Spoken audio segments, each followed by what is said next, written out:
Къде тръгна? Въртележката с кончетата. Нещо ново в Взаимов парк.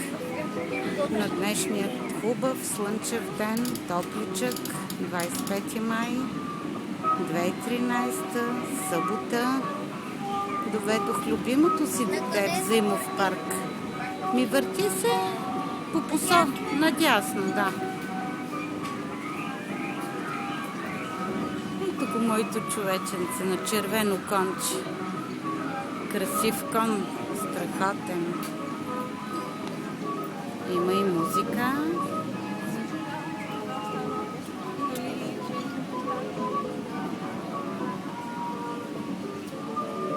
Муничък мой, хубав мой.